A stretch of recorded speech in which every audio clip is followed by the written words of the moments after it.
Make it happen. Hello, everybody, and welcome to Strike Ready. I'm Eric. I'm a member of UFCW Local 8 here in Northern California. I work as a receiver at Safeway. I've been with the company for 15 years. I'm also a former shop steward. Thank you, everybody, for showing up today.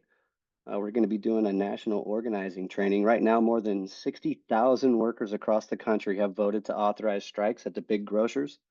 Over 130,000 workers are bargaining new grocery contracts nationwide right now. And that's not all. We've got thousands of people in Local 7 that are either on strike or getting ready to go on strike in select cities across Colorado against Safeway and Albertsons own company. Today's their third day on strike. Solidarity with the brothers and sisters on the picket line right now. Throw a strike fist in the chat. Show some love for our brothers and sisters in Local 7. We've also got another update this Sunday we just passed. Members of UFCW Local 3000 reached a tentative agreement with both Kroger and Albertsons on their master food contract. It covers 30,000 workers.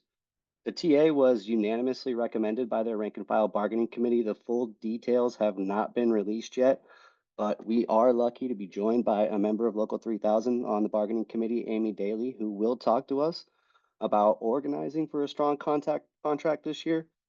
She will not be able to answer specific questions about the TA until Local 3000 has shared information with their membership, but we can talk about organizing tactics, which is what this call is all about.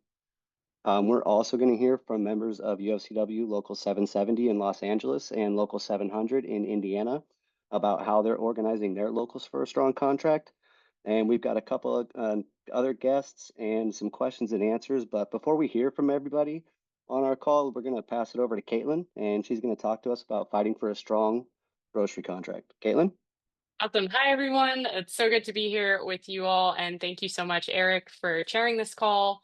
Tonight we're going to hear from a lot of really experienced and awesome activists from across the country, from Local 7, Local 3000, 770, 700. And hopefully you can all kind of take away some of the lessons from their organizing experience in their stores, what they've learned, what they've been doing over the last couple of months to fight for a strong contract. We'll have time at the end for Q&A. So if you use the Q&A feature at the bottom of your screen, you can also send messages in the chat, but if you go to the very bottom of your screen, you click the three dots on the right-hand side, there should be a drop-down that says Q&A. You can submit questions there, and that's the best way to get your questions answered at the end of the call. Let's talk a little bit about some big picture things. So why are we on this call right now? Some of you might know that we're organizing a series of calls this week, and this is one of many different calls that we're doing with members across the country. But we are organizing a national Zoom call tonight for members from all of these different locals to come together and learn from one another. Can people put in the chat, you may know this if you've been on some of our Zoom calls already, roughly how many UFCW members do you think there are that work in grocery stores? So total across the entire UFCW, how many members are working in grocery stores right now? I know there's a number up on the screen, but that's not the right answer. So all right, we've got 600,000. Someone says around a million. One person said 1.5 million. I see 250,000. I see 800,000 from Angela, and then I see 950,900, or sorry, 750,999 from Rachel. Very smart estimate. 460,000, 800K. The correct answer, the most accurate answer, is somewhere between roughly 700 and 800,000 workers are UFCW members at just Kroger and Albertsons owned grocery stores. So nationwide, we've got about 700,000 members strong.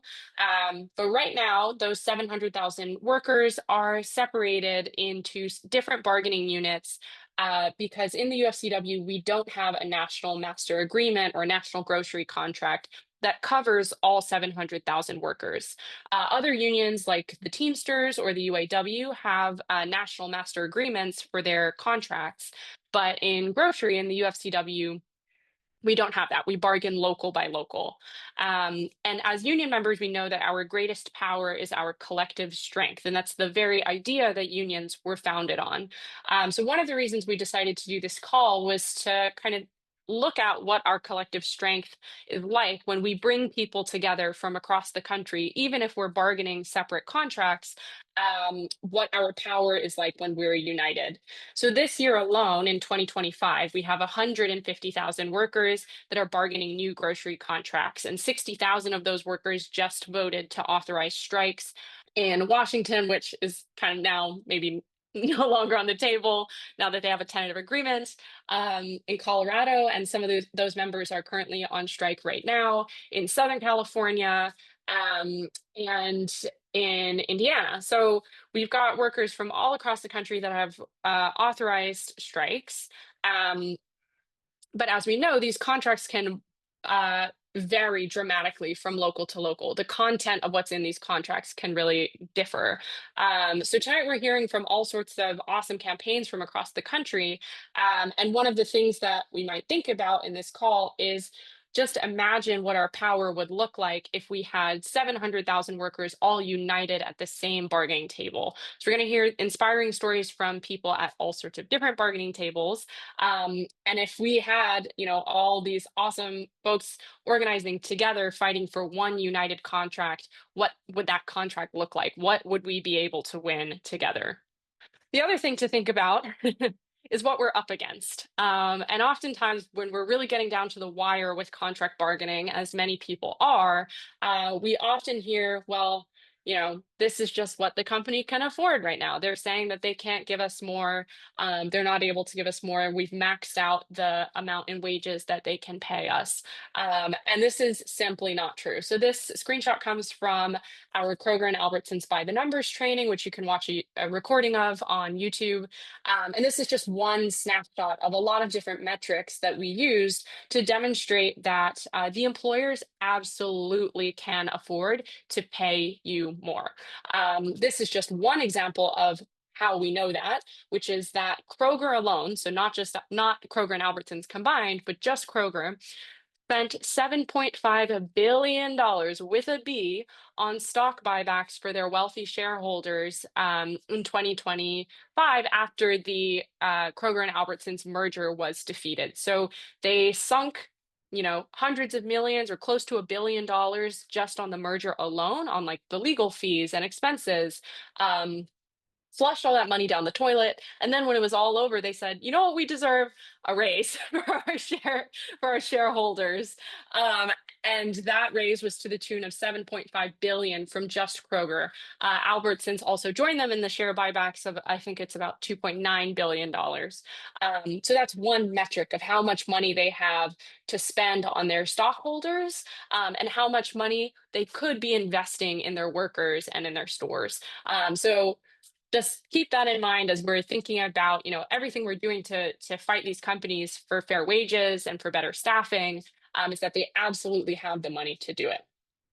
So, what are some of the things that we can do to win strong contracts this year? Everyone on this call might be in different places in contract bargaining, or you might not be in contract bargaining right now at all. Your contract may be expiring next year. You may be working at Stop and Shop which is owned by Ahold Delhaize.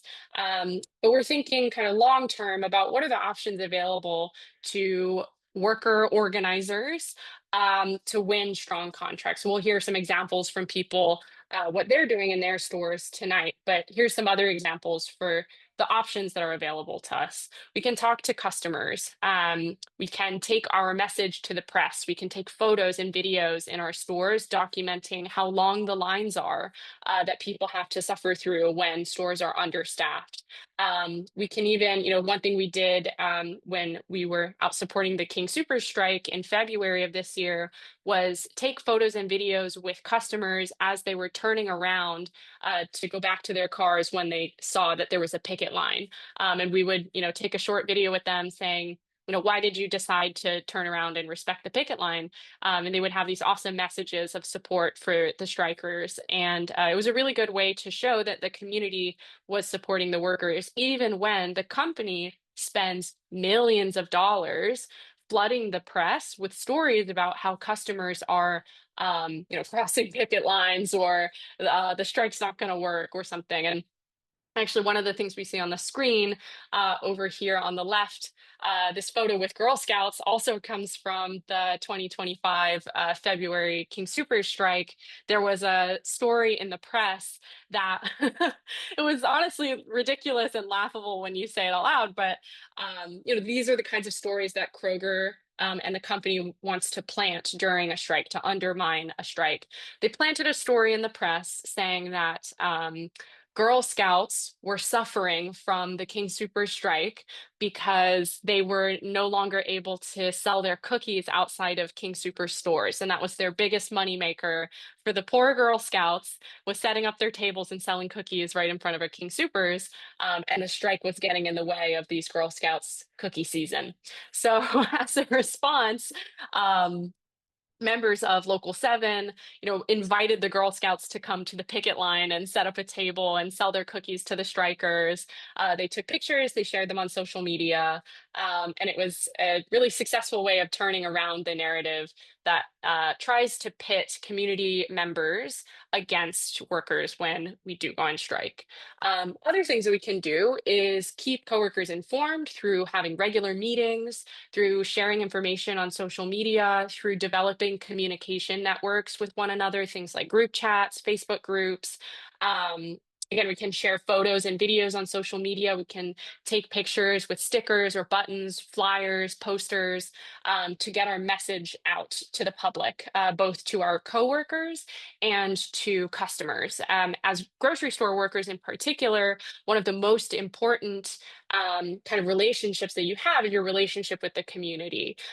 And when it comes to a situation like a strike or a labor dispute, the relationships with the community really play in workers' favor, because these customers don't have relationships with, Rodney McMullen, the CEO or former CEO of Kroger, who's making $25 million a year. They have relationships with the person at their check stand or the person at the deli counter. And so when it comes to making demands of the company, those relationships really come in handy, and making sure that customers know what's going on is really important. And then finally, we can build solidarity across local unions. So this picture comes from our bargaining committee exchange program, where we brought rank and file members of different bargaining committees to visit each other's bargaining sessions across the country.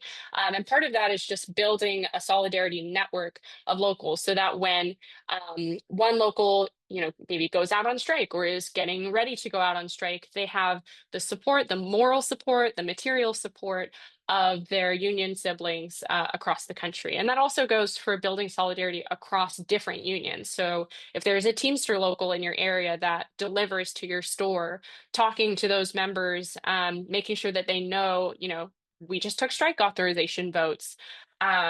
Building relationships with other union members in your area, especially ones that you interact with on a daily basis at work, that have some sort of role to play in your supply chain. Maybe that's Coke and Pepsi merchandisers that come into your store. Many of them are Teamsters.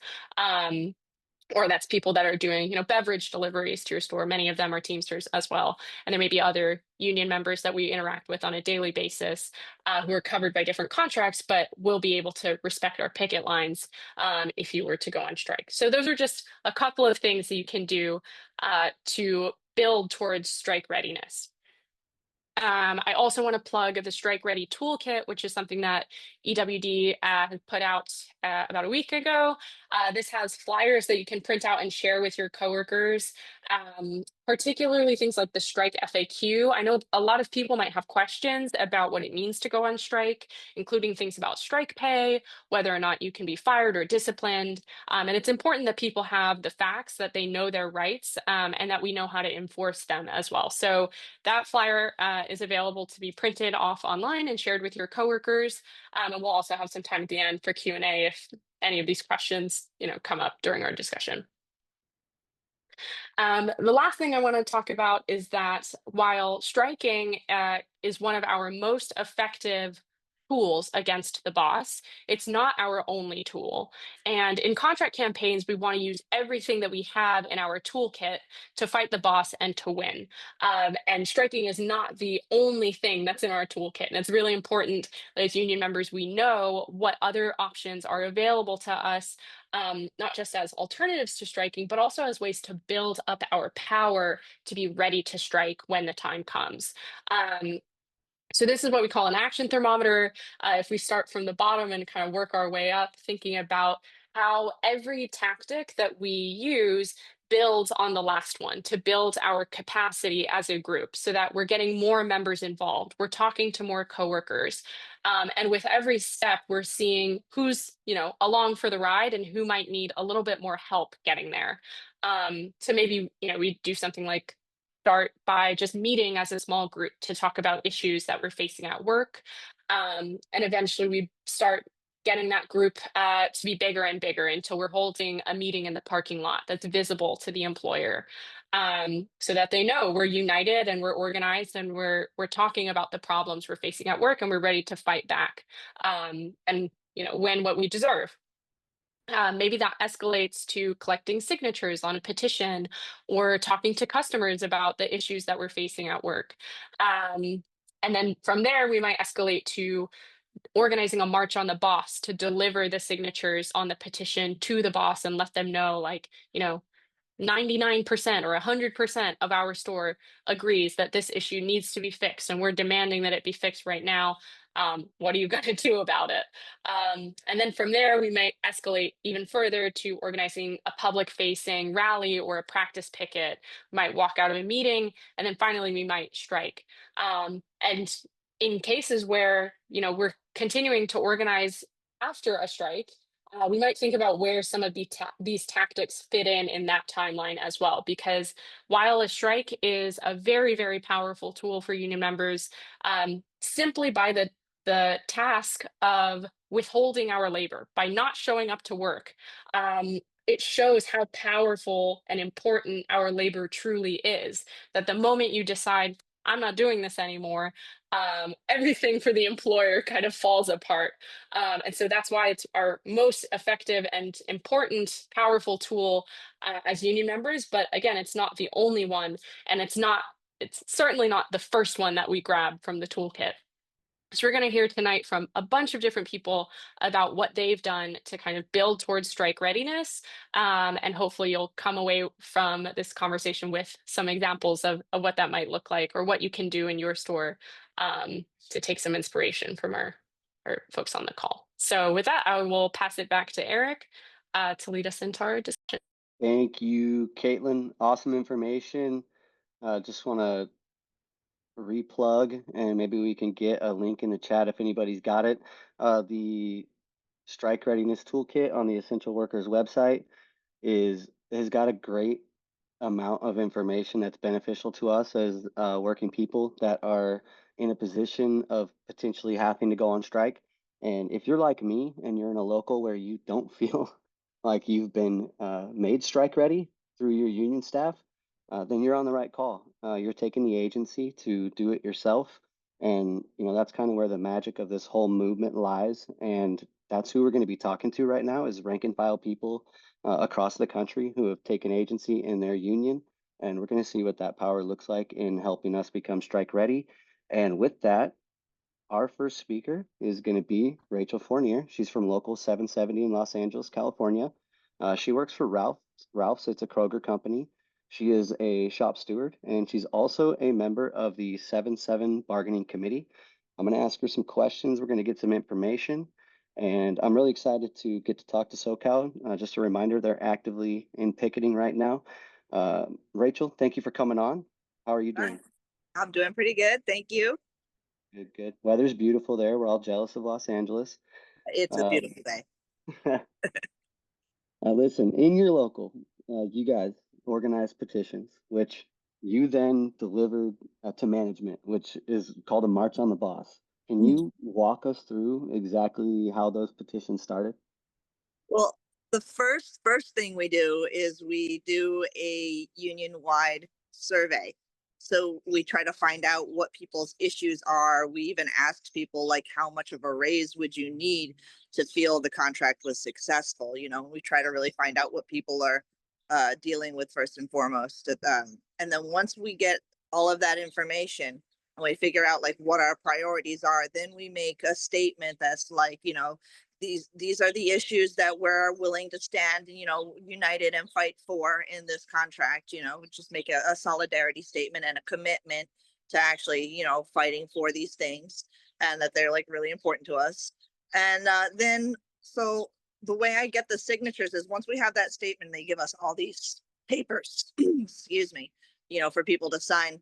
I go into my store and I try and find, you know, as many people as I can on my shifts. And I'm lucky because I work one graveyard shift, but that gives me, it's a pain in the ass to go from closing to graveyard shift one day a week, let me tell you. But it does give me the opportunity to see a lot of the people who work in my night crew and who are my opening crew people. So I you know, bring it with me then, and I make sure I can get all of those folks. And then what I did is I have a roster that has everybody's name and number, and I go through and I try and like make a list for all the people that I need to pick up still. And then I send that to my backup steward and my CAT team members. And I say, hey, like, you know, so in about a week, I'm going to pick up these papers from you, go through this list, try to keep us updated, like, you know, cross off who you managed to find so we're not going after the same people. And then by the end of the second week, I had about, I think my union rep said 92% of our store had signed.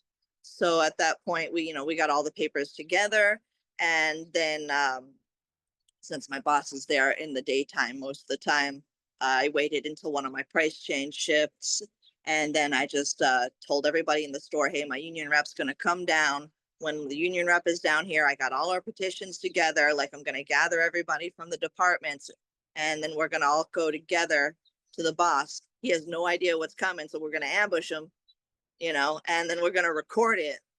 And we're going to, you know, I'm going to make him a statement like, hey, this is all the people that signed that like said, like, we're all like willing to fight for these things. And like, you know, how hard we work, you know, try to pull his heartstrings and stuff like, hey, you know, like, we're working really hard for you. You know, we know that you see us and how much we're, you know, struggling, how the budget's been cut for labor and how hard that is. Like, they know too, our bosses who work in the store, actually they know, and it's hard for them as well. So I try to like kind of appeal to that a little bit, you know, and then we're recording it, and then I tell them like, hey, like, give this to your boss, let them know that like we deserve this stuff and we're willing to fight for it, you know. And then it was kind of funny because I did all of this on my boss, and then he was, you know, graciously like, okay, yeah, he's, you know, he's kind of a timid guy, so it was nice to, you know, he's easy to push around a little bit.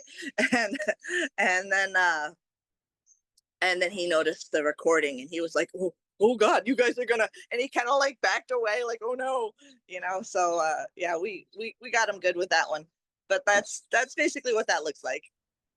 That's awesome. It sounds like, I don't know, I can't speak for everybody in the chat, but for me, I'm just like, I get excited. I'm like, oh my gosh, dude, I'm like, my adrenaline is like rising. For some people, that might seem very scary and intimidating. For those workers that were, you know, kind of feeling fearful of the action, how did you help them overcome that? I mean, the fact that you know, remind them that one, we're all going to go together. I'm going to be the one to do all the talking, you know. I just need them there with me to give my support and stuff. And you know, a lot of the people, I'm lucky to be in a store that is in general, like, look, we got slammed really hard with COVID. We're a big store, we get packed, our labor budget has been like sliced to the bone. People are super overworked and angry, and I've kind of kept them that way, you know. Every time I have a conversation with somebody, you know, reminding them about like just the difference between now and before COVID. So, you know, it helps to keep them primed a little bit so that when it's time to do something, they're like, okay, you know, and that they already have that trust with me. But yeah, that's, you know, just constant conversations, and then just reminding them that, like, you know, together we're, you know, we're strong, and that they're not going to like actually retaliate against us. And if they tried to do something like that, one, like, the union would have our back in a flash. Two, it'd kind of be great because it would be a ULP charge that we could use to gain even more leverage. So it's like, in a sense, like personally, I kind of do things where I want them to say something to me, because I know that that's a mistake, and in the end, like, if they do try to send me home, fine, I'll grieve and I'll get my pay. Like, I don't care. Okay, like, you guys are going to pay me back. And I said in one of the Zoom meetings that we did with our local, like, the company can't help its bad behavior, and that's actually a great thing for us. Like, even when they're trying to be good, like, I've heard that their CEOs have been like, be on good behavior. They can't help themselves, and if you can document it, it's like when you're playing a video game and they're just dropping weapons at your feet. Like, pick those things up, like, just document that and use it. It's beautiful. So don't worry Yeah. about it. I actually hope that they try to say something to me. Yeah, I mean, and you've got to be prepared to strike. And it sounds like you guys are down there. And I don't mean strike like the purpose of this call. I mean attack. Uh, Yeah. that's awesome, inspirational. I think a lot of us have a lot of work to do to get to the point where we've got solidarity in action like you guys do, but it's a path we can all walk. What are you guys doing now to get a better contract, and what's the next step? Well, we've got our ongoing social media campaign. So we just documented us making our practice ticket signs, which we got some really cool signs. I'm excited for them. They're like Cobra Kai themed, strike first, no mercy.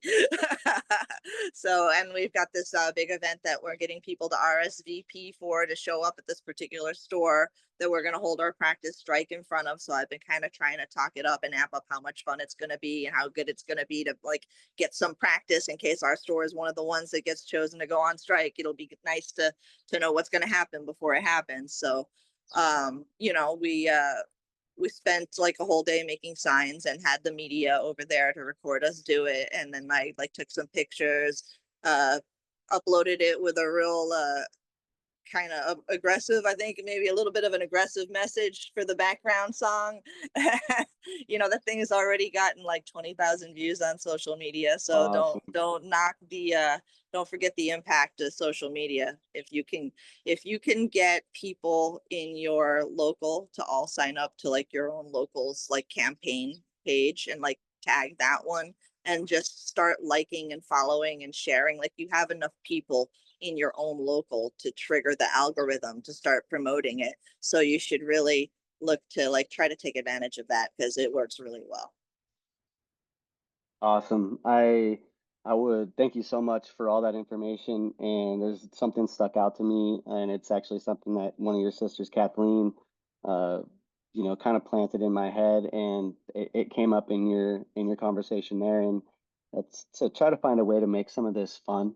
It Yeah. actually is pretty fun and exciting to get with your brothers and sisters and take action against a bad boss. Um, so thank you for sharing all that information. I really appreciate that, Rachel. And we're going to move on to our next speaker. Our next speaker is going to be Amy Daly. We're going to head from the Southern California coast up to the Pacific Northwest, Local 3000 in Washington State. Amy has been a cashier at QFC, a Kroger-owned company, for 18 years. She first got involved with the union when one of her coworkers was unjustly fired. Amy and her coworkers started a store-wide petition to successfully reinstate the employee. Since then, she's been her store's shop steward, and more recently, she's been a rank and file member of the bargaining committee in Local 3000. Hi, Amy. It's good to see you. Hey, it's good to see you guys. Some questions for you. Thank you for joining us. What were some of the things you did in your local to organize for a fair contract? Well, let's see. There's lots of things that I've been trying to do. Number one, just in my store, making sure that I've talked to every person in my store, making sure that, you know, our local is really good at getting lots of merch out, right? We've got these buttons, making sure that everyone's buttoned up so that when we're all buttoned up, then the management and the bosses know that we are all together. I find it the one of the easiest ways to do that, right? To show how strong we are. Passive, but really in strength. Excuse me. I'm sick, so I apologize. So I think that the buttons are one of the most basic things to do. Um, what are the other things? Making sure that I'm talking to the customers. When you talk to customers, they're going to talk to your coworkers as well, and it shows then that we're all in it together.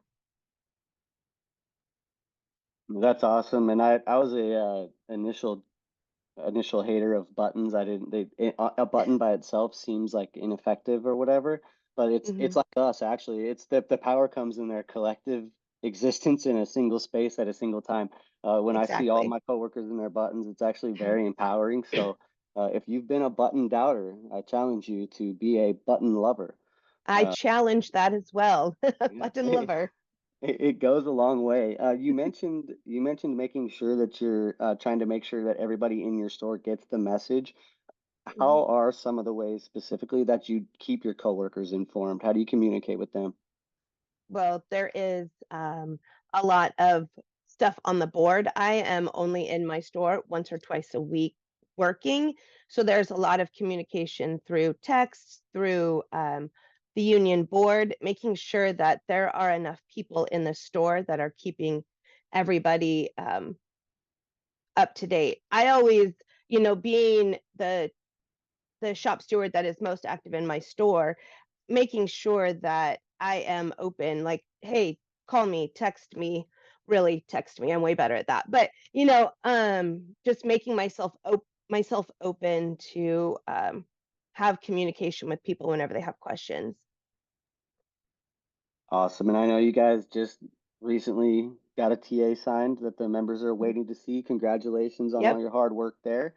Thank you. Um, Thank you. and leading up to that, you guys showed a lot of courage and solidarity and took some pretty strong actions. What were the practice pickets that you did like?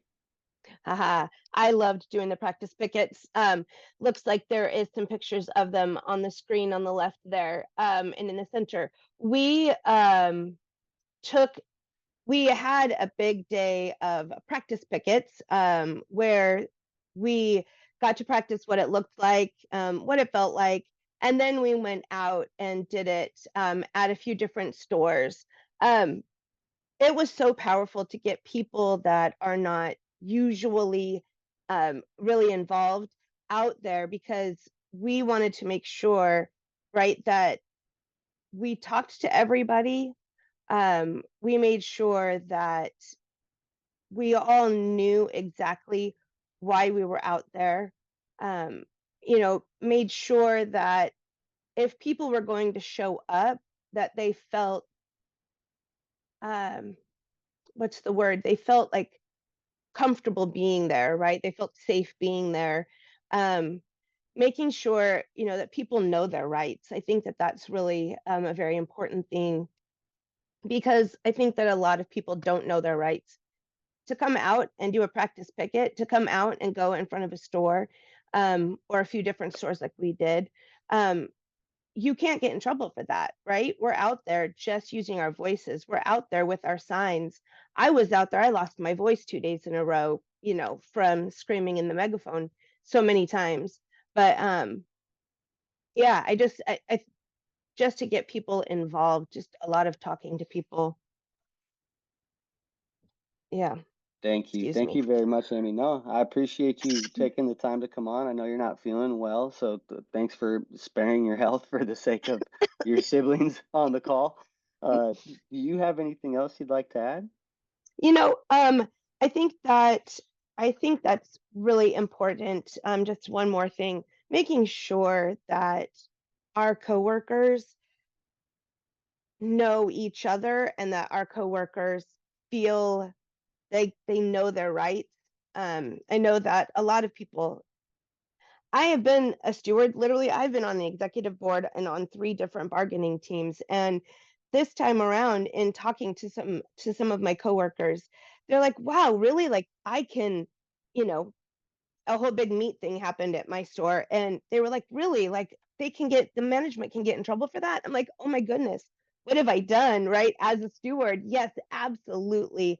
Just making sure, some of at least our reps in our local, they'll have know your rights workshops. Making sure that people know that they have a right to use their voice, they have a right to strike, they have a right to ask and made known what they need. Yeah. Awesome. Thank you so much. You can spare Mhm. your voice now, and if you have to go, we understand. Thank you so much for Thank hanging out, Amy. We appreciate it. And thank you so with much. yeah, absolutely solidarity and good luck with the ratification vote. Thank you. Thank you so much. See you guys. All right, so we're wrapping up in 3,000. Let's head over to Colorado. Practice picketing is relevant to me when it comes to Colorado. I got the luxury of getting to visit the King Supers team out there when they were on their strike recently. And that was my first time experiencing it. And, maybe I'm a coward, but it was pretty terrifying. So, practice picketing helps get you a little bit more comfortable with the process and get you ready for it. And we're talking about being strike ready. So, thank you to Amy for all that information. And now we land the plane. We're in Denver, Colorado. We're here with Local 7 member Brian Rasegi. He's a shop steward out of King Supers in Colorado. What's up, brother? He and How's it going? 10,000, good, good, good. He and 10,000 of his coworkers, they were out on strike for almost 2 weeks in February, negative temperatures. Now he's showing solidarity with his fellow union siblings out on the line with Safeway. And he's here to talk to us about how he's been organizing in his local before and after their strike to win a strong contract. I've got a few questions for you, my friend. Thank you for your time. Thank you for having me. Yeah, absolutely. So, when you and your co-steward, Kylie Ray, organized the Red T-shirt campaign, some people on this call might have remembered seeing pictures. You called it Solidarity Saturdays. Can you kind of walk us through what that process was and how you got it started? Yeah, so basically it was a reaction to the post-strike situation when we came back into the store. We were, more or less retaliated against by management. They sought to punish us in various different ways for going out on strike in the first place and losing them business. And one of those ways was they started cracking down on the dress code in a whole new fashion that they had never done before, with one of the main focuses being that we were no longer allowed to wear our UFCW attire to work, which is something that had never been an issue before. They would basically look at us and say, hey, if you're wearing a union shirt, you can either find something else to wear if you have it, or you can go home for the day. So a lot of us were, of course, upset about that, felt like that was something that was being taken away from us, one of our basic rights. And so we tried to look at a way around it. So we went around the store and kind of spoke to everyone and got everybody that was on board, said, hey, let's, if you have a red shirt, any kind of like red shirt or a red jacket or something, let's wear that on Saturday. Let's all show them that we've got each other's backs. We're not going to let them walk all over us. We're not going to let them take our voice away. Just a simple act of defiance by all showing up wearing the same kind of attire. And right away from the very first day that we did it, we probably had about 20 plus people that showed up all wearing our red shirts or what have you. And management definitely noticed it, and they were not too happy about it, but hey, we're still in dress code, so what can you do? That's awesome. And for some of us, we've got various levels of strictness in our dress code. So to see you guys get creative in that way, super inspiring. Do you have any advice for anybody that's listening who might want to organize something similar to that in their stores? Hey, just feel the temperature of what your coworkers are thinking, make sure to boost each other up. And if anyone's kind of worried or unsure or pessimistic about what's happening, just hey, we've got each other's back. As long as we all stay strong and we don't back down, we can win this. Just try to find various ways to defy management and still let management know, like, hey, you're not going to just push us down. We are still with each other, and we're gonna fight back. The Their worst enemy is our solidarity. If we can find it, we will win.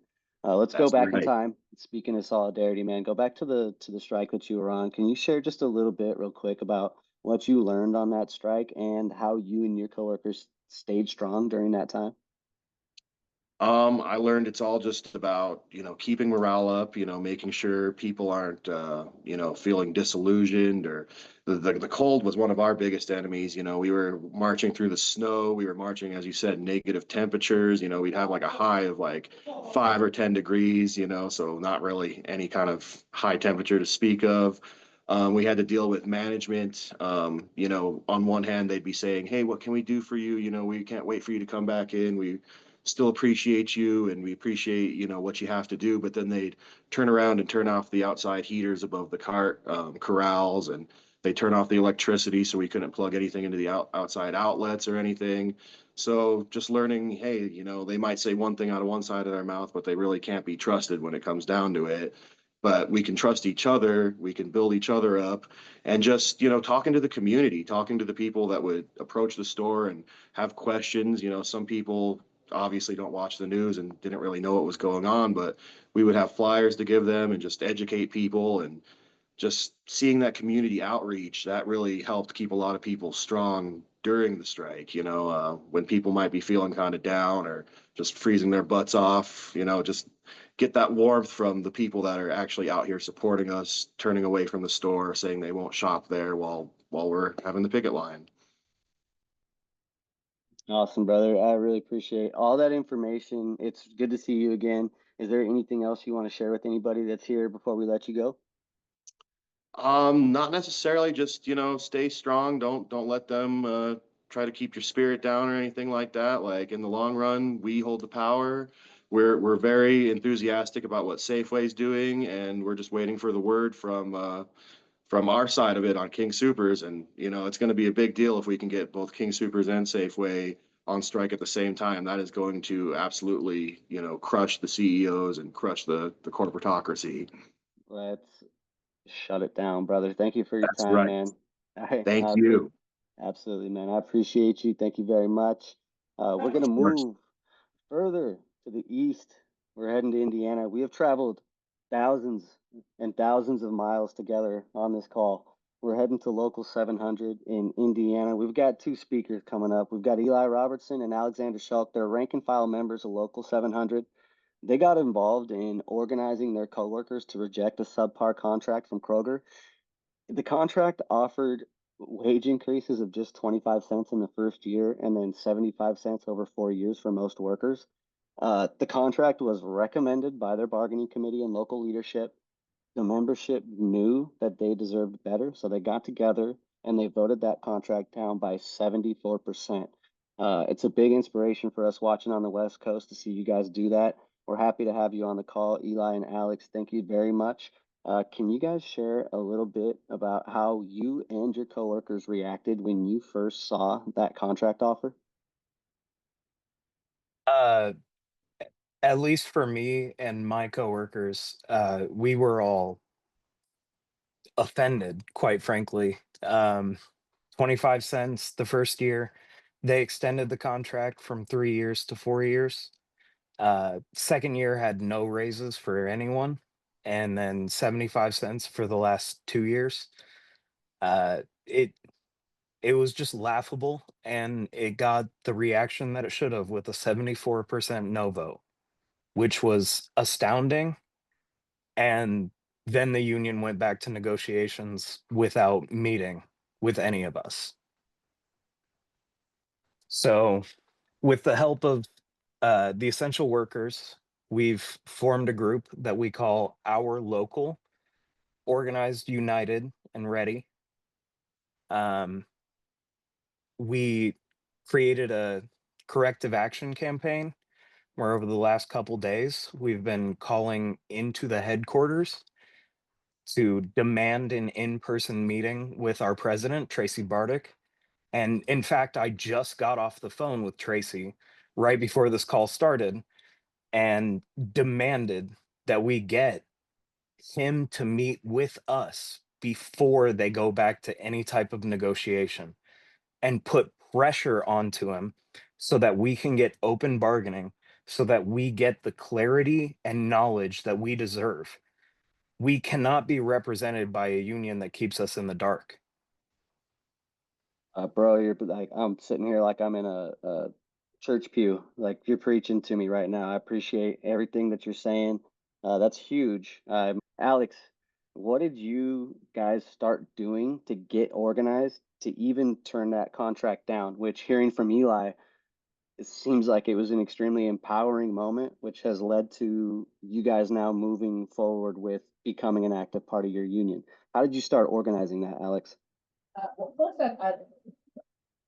I'd like to say, to answer your previous question, in addition to that, there was a lot of outrage, at our contract, but there's also a lot of confusion.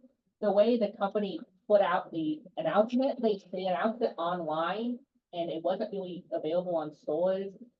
People were not having to really rapidly brush up on the contract. There's a lot of people I had to talk to who didn't know what it said.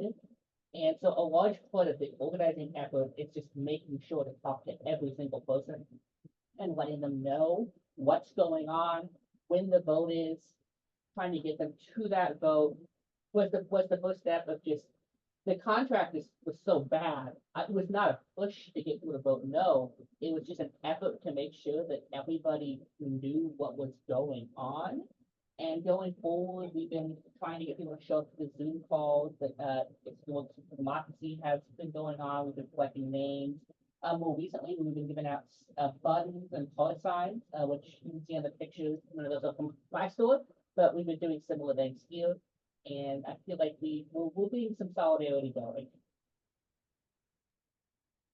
You're not only building solidarity in your guys' local, you're inspiring solidarity in the locals that are seeing it happen. So I just want to make sure that you guys know and just go share it with your coworkers that we can all see you. And it's very inspiring to see you guys come together so quickly and so uniformly and move in a direction with conviction. We all hope to replicate that in our locals. So thank you very much for everything that you're doing there. As a union, what collective bargaining power do we have if there is no open negotiations? If we are not in the room able to voice ourselves, what power do we have? And he started, well, you have the ultimate power by saying no to the contract. So you can vote no, and then the company will get it. The company doesn't get it because they're gonna offer us the same contract.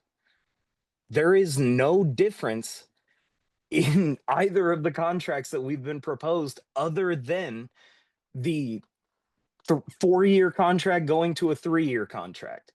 And the company is also misrepresenting wage structures to us in this newest proposal by only showing us top rate and lead associate wages. So what are we supposed to do?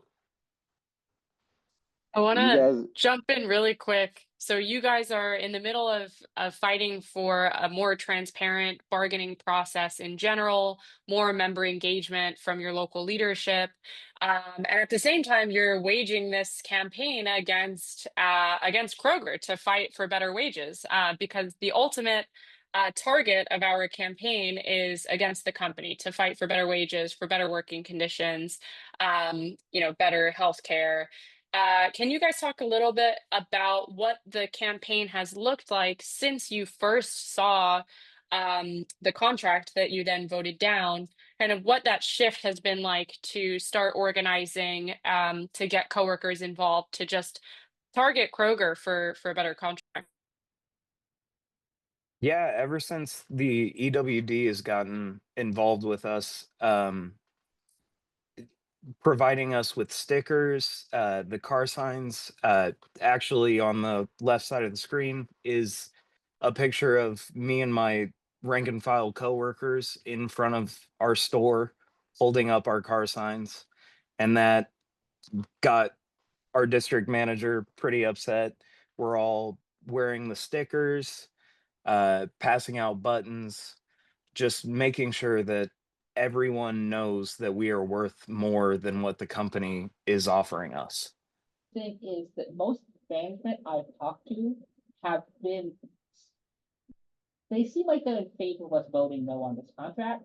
Most of them keep the line that we're not supposed to say anything, but they definitely don't seem in favor of it. Yeah, sorry, I was saying. It seems, I even had a couple managers tell me that they feel worried that our current contract, the wages are so low that they won't be able to keep hiring people. And there is a provision in our contract saying that closers can raise wages to above the starting level if they feel like they need to. And I just think it's really telling that our contract is so poor that it has both the corporate and just program managers worried that they won't even be able to stay competitive with it. I appreciate you both. Thank you again, like I said, for the inspiration. We've had a lot of awesome speakers tonight. You've heard from people who are actively on the bargaining committee, who are sitting in the room during negotiations. And you've heard from people who can't even see what's going on in their negotiations, but what's happening all across the UFCW is that workers are getting strike ready, they're getting organized, they're getting prepared for our ultimate goal, which would be a national contract. Everybody on this call continuing to build, continuing to grow, and moving towards a place where we all work together in solidarity. And it's been really inspiring to hear everybody on the call talking tonight about the ways that they've made that happen in their local areas. I know I've gotten some really good ideas. I hope you guys have gotten some good ideas as well. If we keep sharing these ideas, that's how this exponentially grows. So go back to your stores, go talk about it with your coworkers. And before we wrap this up, for people who have questions, let's throw it back to Caitlin for the Q&A. And thank you very much. Awesome. Thanks, Eric. And thank you to all of our speakers tonight. Thanks so much to Eli, to Alex, Brian, Amy, Rachel, who had to leave a little bit early. It's so inspiring to hear from all of your stories. I want to just summarize some of the things that we heard from everyone that spoke. So kind of working backwards, Eli and Alex have been organizing in their local with things like car signs where people will take photos with them as a group. They'll also put them in their like rear window of their car while it sits in the parking lot so that customers and coworkers can see the signs and kind of get on message with the slogan. They've also, been organizing this sticker campaign, which you can see on the screen, that talks about the contract that they voted down and what they're demanding, how they're demanding more of the company. So they've been doing an awesome job also organizing Zoom meetings almost every week, organizing an in-person meeting, getting people together on a store-based level and a city-based level, organizing, area by area, store by store. And I think one of the most important things that came up is making sure that everyone gets spoken to, that everyone has, a one-on-one conversation. If you're trying to get people to vote no on a contract or to come to a meeting or to wear a sticker or hold up a car sign, you need to talk to them. And that's one of the biggest things that I think you guys have been able to do so quickly and so effectively, is start building these really important member to member communication networks, but also have, other communication networks like Facebook groups and group chats. For Brian, your story of I think one of the things I took to be the most inspiring from that example was how you responded to retaliation with a creative and fun and kind of stick it to the man way of showing that you're not going to back down from, unfair, unjust retaliation, even if they don't have a leg to stand on to say that you can't wear your union merch. Finding a kind of creative way to work around it and to get people in the process to feel involved, to feel inspired, to feel encouraged. It really means a lot when management tries to pull the tricks that they have out of their sleeve, to, shut down worker organizing and worker power, and then workers respond with even more organizing and worker power. So that's, so inspiring to hear from you guys, from Rachel and from Amy, to hear about the practice pickets, using the media, using relationships with customers, trying to make things fun, keep members engaged, make sure everyone knows their rights and is informed. All really, really important things. So thank you everyone for being on this call. Want to plug one more time the Strike Ready Toolkit. So we mentioned some things about knowing your rights, making sure that our coworkers are staying informed, that they know their rights as union members, and that they know their rights whether you're on the picket line or you're organizing in a store. You have rights that are protected by a law called the National Labor Relations Act, and they're overseen by a board called the National Labor Relations Board, or the NLRB. You can learn all about those laws online, but we tried to make it easier for you guys with some of the things that we've put in our Strike Ready toolkit that just answer some basic questions. Things like, can I be fired for striking, or can I be disciplined for striking? Or if you're on a picket line, what do you do if management tells you that you're not allowed to go up to customers and tell them not to cross the picket line, which, by the way, you 100% are allowed to do. But what we saw on the King Soopers picket line is that even though management knows that you're allowed to do certain things, they bank on the hope that you won't know your rights, and that you won't know how to enforce them. So one part of it is just knowing our rights. The other part of it is being empowered and feeling strong enough to actually enforce our rights. And one of the best ways that we have to do that is by organizing with our coworkers and by finding the power that we have in numbers and in solidarity.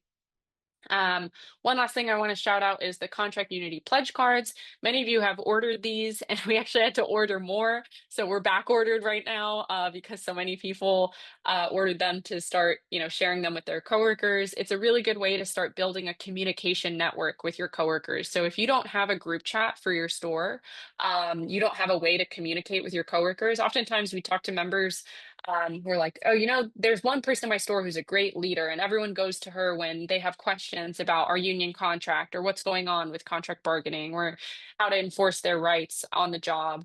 And she's so awesome. And then I'm like, great, can let's get on a phone call with her. And they're like, I don't have her number. So this is one way to get around that, is to start building a list of our coworkers, start a group chat or a mass, text thread or an email chain, where you're finding ways to communicate with your coworkers outside of work, in places where the boss can't bother you. And that's a really important thing to do, especially if you're preparing to go on strike. But even if you're not in the pre-strike phase, if you're just trying to organize around circulating a petition or getting a meeting together, you want to have people's phone numbers so you can send them reminders, and stay in touch with them outside of work. Because oftentimes the only times we get to talk to people is when the boss is right there or we're on the clock and we don't have a lot of time to communicate with people. So making sure that we've got a solid list of our store, and their contact info, and the Contract Unity pledge is one useful way to do that. So you can order those on our website, ew4d.org.